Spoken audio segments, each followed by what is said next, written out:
ஓடி வாங்க மான்கறி அதிகம் இல்லை, 2500 ரூபா தான். எங்கே கிடைக்கும், எப்படி கிடைக்கும்? அரசியல் மாவின் பத்திரிகை எடிட்டர் TM சிவம். இப்ப நம்ம எங்க இருந்து ஸ்டார்ட் பண்ணோம்னா, அப்படியே குற்றாலம் மலையில இருந்து ஸ்டார்ட் பண்ணணும். குற்றாலம் மலையில இருந்து ஸ்டார்ட் பண்ணீங்கன்னா தென்காசி, புளியங்குடி, அப்படியே மேற்கு தொடர்ச்சி ஓரம் வந்தீங்கன்னா சேத்தூர் வந்துடும், ராஜபாளையம் வந்துடும், ஸ்ரீவில்லிபுத்தூர், சதுரகிரி மலை, அப்படி போயிட்டீங்கன்னா தேனி போயிடும்.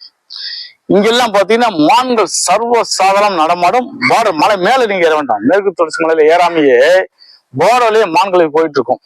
இதை ஒரு குரூப் என்ன பண்ணுதுன்னா நைட் மிட் நைட்ல அடிச்சுவாங்க. அடிச்சு காலி பண்ணா 4-5 பேர் சேர்ந்து அடிக்கிறாங்கன்னா வெயிட் போட்டு ஒரு ரேட்டு, கை மாத்திரவங்களுக்கு 500 ரூபா, 1 கிலோவுக்கு 500 ரூபா கொடுத்துருவாங்க. அது கிட்டத்தட்ட ஒரு சில பேர் அங்கேயே சமைச்சிடாங்க. சமைச்சு 5 மணி நேரம் டிராவல் கூட போறாங்க. வந்து அதுக்குன்னு ஒரு கூட்டமே இருக்கு மான்கறிக்கு. ஏகப்பட்ட ஊர்ல மான்கறி கிடைக்குது. இப்ப சென்னை வைக்கிறது ஒரு டீம் கொண்டு வருது, அது வேற மாவட்டம் சொல்றாங்க. நான் சொல்றது மெயினா தென் மாவட்டங்கள். தென் மாவட்டங்கள்ல முக்கியமான அரசு புள்ளிகளுக்கு சப்ளை பண்ணிடுறாங்க.